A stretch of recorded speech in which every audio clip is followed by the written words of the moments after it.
Lakshmi Srinivasa jewelleries proprietors Duggi Srinivasarao, Duggi Abhinay, IT hub ఎదురుగా Yellandu cross road, Khammam.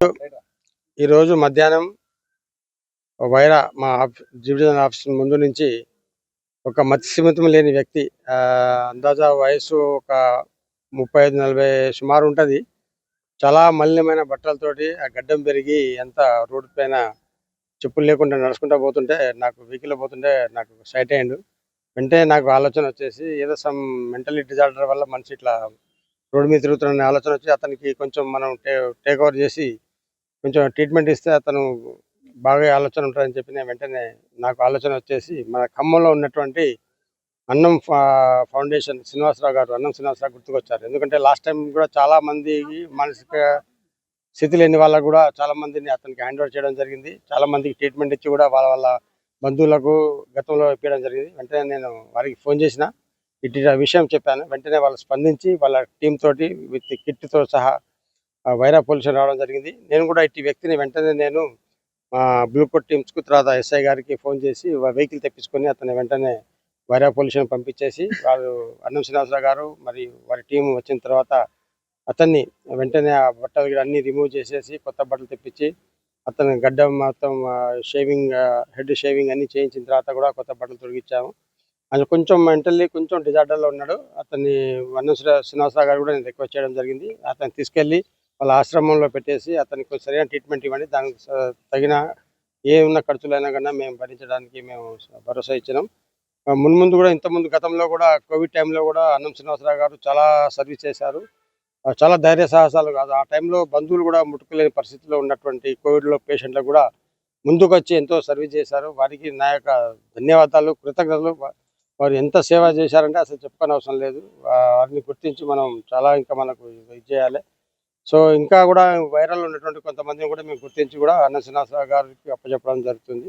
So దీని విషయంలో అందరూ కూడా మీడియా అందరూ కూడా కోఆపరేట్ చేయాలని చెప్పి కోరుతున్నాం. అందరికీ నమస్కారం అండి. ఇది తెలంగాణ రాష్ట్రం ఖమ్మం జిల్లాలోనే ఉన్నటువంటి వైరా మండల కేంద్రంలో మానవ సేవే మాధవ సేవ నాను నిజం చేస్తున్నారు వైరా ఏసీపీ గారు శ్రీమాన్ రెహమాన్ గారు మరియు పోలీస్ అధికారులు, సిబ్బంది అందరూ కూడా.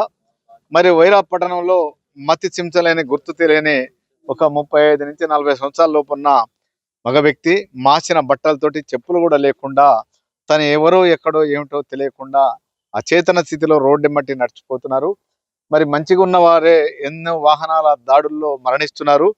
మరి ఇతన్ని చేరదీసి బాగు చేసి ఆచూకీ కనుక్కొని అప్పగిస్తామన్న ఉద్దేశంతో మరి సారు నాకు వైరా నుండి కాల్ చేసి, వైరా పట్టణంలో ఒక మత్స్యంచలేని వ్యక్తి ఇట్లా దీనస్థితిలో తిరుగుతున్నాడు, ఇతన్ని చేరదీయాలా, బాగు చేయాలా, నేను ఉన్నాను రాండి అనగానే నేను అన్నం ఫౌండేషన్ అంబులెన్స్ మా డ్రైవర్లందరూ ఊరికి వెళ్ళన్నారు.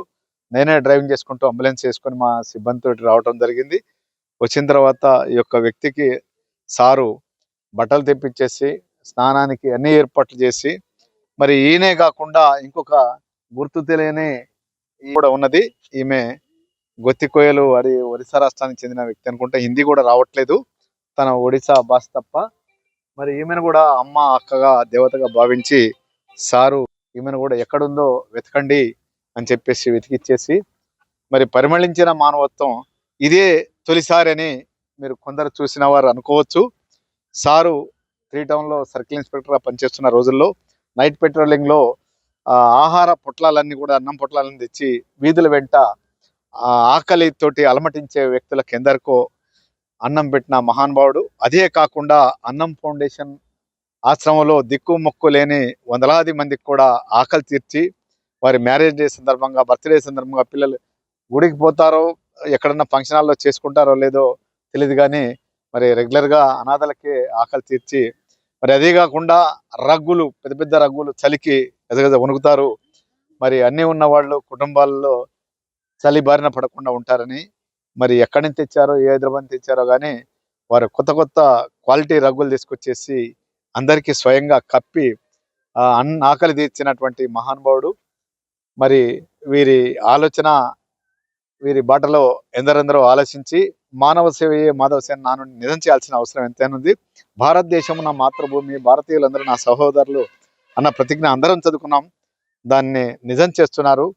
మరి ఇంతసేపు కూడా సమయాన్ని వారు వెచ్చించి పోలీస్ అధికారులందరినీ సిబ్బంది అందరినీ కూడా పిలిచి ఇది మనుషులందరికీ ఒక కనువిప్పు కలగాల, ఈ ఆలోచన చేయాలా, దిక్కు మొక్కు లేని వారే దేవుడని భావించి నాటువంటి ఏసీపీ రెహమాన్ గారికి మరి వారి సిబ్బంది అందరికి కూడా మరి ఎస్ఐ రామారావు గారు గొప్ప మానవతావాది సారు. నేను ఖమ్మం మార్చురిలో ఎన్నో మృతదేహాలు యాక్సిడెంట్ అయ్యి హ్యాంగింగ్ చేసుకున్నాయి, మంచి రకరకాల డెడ్ బాడీస్ వచ్చినప్పుడు మార్చురి వద్ద కలుసుకోవడం జరుగుతుంది. మరి ఇటువంటి మానవతా మరి పోలీస్ డ్రెస్లోనే దేవుడు ఉన్నాడని భావిస్తాను, ప్రజా రక్షకులుగా మరి ఆ డ్రెస్లోనే. మరి ఇదే విధంగా ప్రజలందరూ కూడా, మీడియా అందరూ కూడా సహకరించి ఈ యొక్క చెత్తకుప్పల్లో రోడ్లెమ్మట్టి అచేతన స్థితిలో ఉన్న వాళ్ళని మనం దేవుడిగా దేవతలుగా భావించి ఆదర్శంగా ఉండాల్సిన అవసరం మన మీద ఎంతో బాధ్యత ఉంది.